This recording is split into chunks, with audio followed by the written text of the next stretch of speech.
Our second reading today, St. Paul writes of his obligation to proclaim or preach the gospel.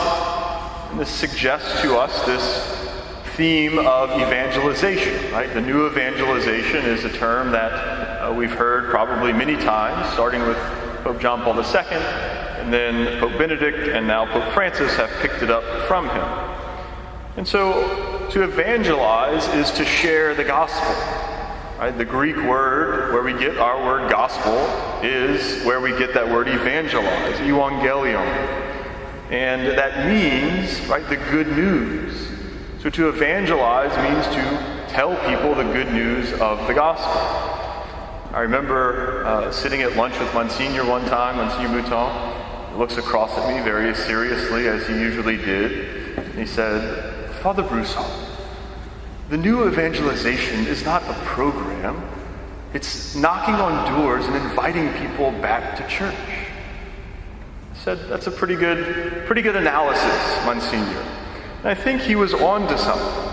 That we need to knock on doors. We need to invite people back to the practice of the faith. But how do we go about doing that? Right? What are some things that need to be in place if we are going to be effective evangelizers? The first thing that we have to do in order to proclaim the gospel well is we have to know our faith. We can't tell somebody about something we don't know. So we have to learn about our faith. The catechism in the church, because of us who are in charge of that, has not been very good the past 50 or 60 years. And so we need to learn our faith a little better. We haven't been teaching the faith well. I think we have done ourselves a great disservice in throwing out, for the most part, the Baltimore Catechism. Right? It's not an end-all, be-all. If we bring it back, it's not going to automatically fix everything. But I think the format of that question and answer way that it presents the faith is good. Right? It helps us to know very well the basic mysteries and teachings of the faith. And then from there, we can build. Again, it can't be the end. It can't be what we kind of put everything on. But it lays a good foundation upon which we can build. So many Catholics, and I'll put myself in this category too, we're afraid to engage people in discussions about the faith. And it's precisely because we maybe lack a knowledge of our faith. We're afraid that people are going to ask us questions that we can't answer, and we're going to look foolish, and so we just don't bother. And so learning about our faith can help in this regard. And so some ways that we can do this is to join an RCIA class, right? Sit in on the classes. Even if you're already Catholic, it's a good way to kind of go over the basic teachings of the faith and to grow in our knowledge. I was playing around on our cathedral website today, early this morning, as I was writing my homily, looking at this program that we have, or access to a website that we have called Formed. And it has all kinds of resources on it for us to grow in our faith. I started watching a little video of Archbishop Sheen talking about angels, because that's something I really don't know a whole lot about. And so there's those ways that we can grow in our faith. And so I invite you to get involved in some way in learning more about your faith. I'm always open, and I always love getting questions. Not that I can always answer them, but even if I can't answer them, it helps me because it makes me go and search for the answer. And it helps me to continue to grow in my knowledge of the faith.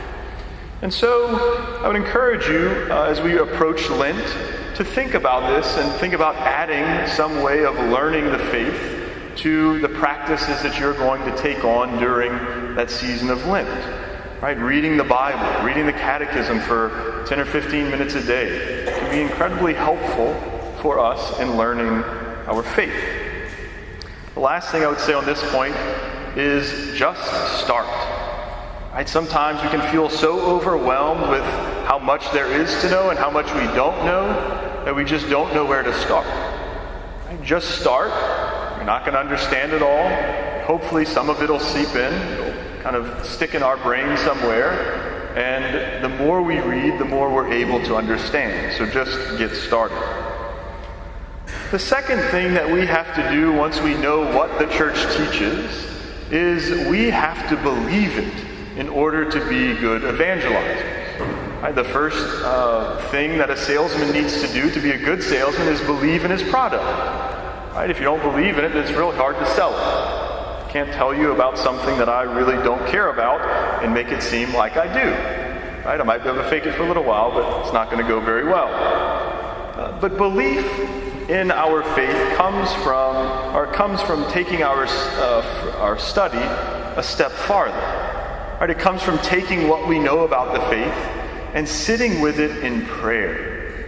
Right? That's where that knowledge kind of sinks in and becomes belief.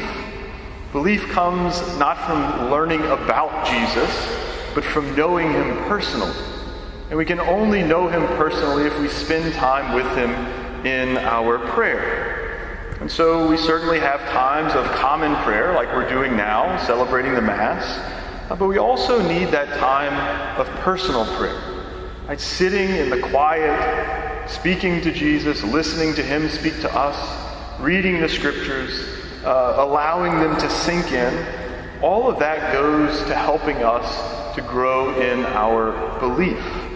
If we want to be believers, we have to have that personal experience with Christ. And that only happens through prayer. Again, I would encourage you to implement this in your Lenten practices, right? This is one of the three things that the church tells us we should be doing during Lent, right? Prayer, fasting, and almsgiving. And so to implement that prayer into your life, if it's not something you're in the habit of at this time.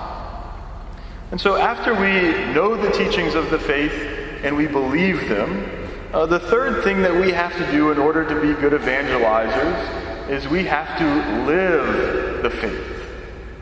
But it doesn't just end there. We have to live the faith joyfully. Joyfully.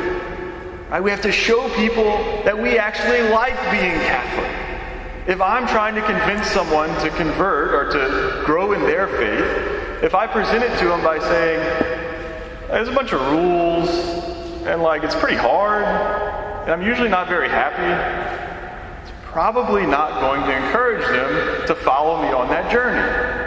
Right? But if I present the faith joyfully, and I live out my faith joyfully, not superficially, but the joy that truly comes from knowing and believing, right, we can be good evangelizers in that way. I always think of this, when I'm thinking of this point, I think of the movie Elf. Right? When Buddy falls in love with this girl, he runs around, he says, I'm in love, and I don't care who knows it.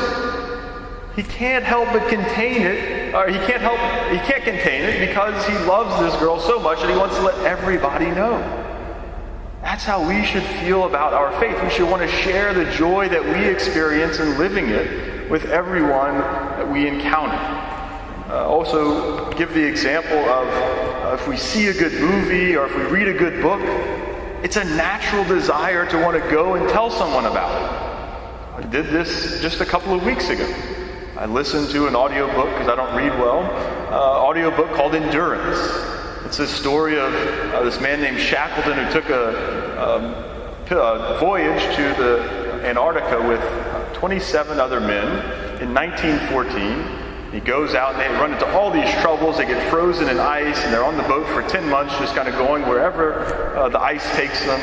And then it gets crushed and so they have to walk. And it's this incredible journey. It's a British guy that is narrating it, so it's just a wonderful accent. Everything about it was wonderful. And so when I finished, Audible gives you an option to send the book to someone else and they can listen to it. So I did that because it was great and I enjoyed it. And so if we have that same experience of our faith, right, if we enjoy it, if we love our faith, then we want to share it with others. And they are going to be attracted to it because they see that it brings us joy, that it gives us life.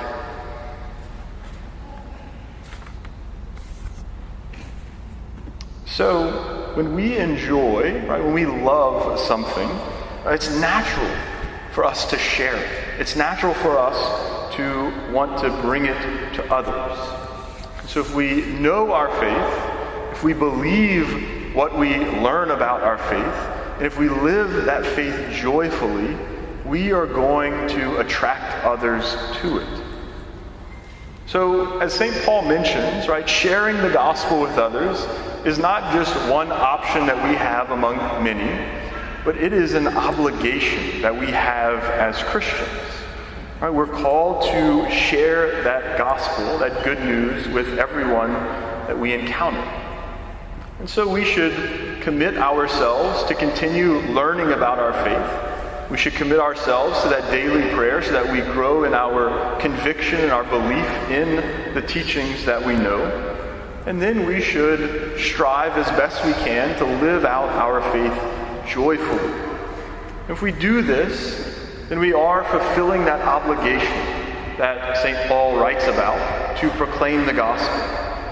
If we do this, then our entire lives will proclaim, will knock at the hearts of those that we encounter, and will invite them back to the practice of the faith.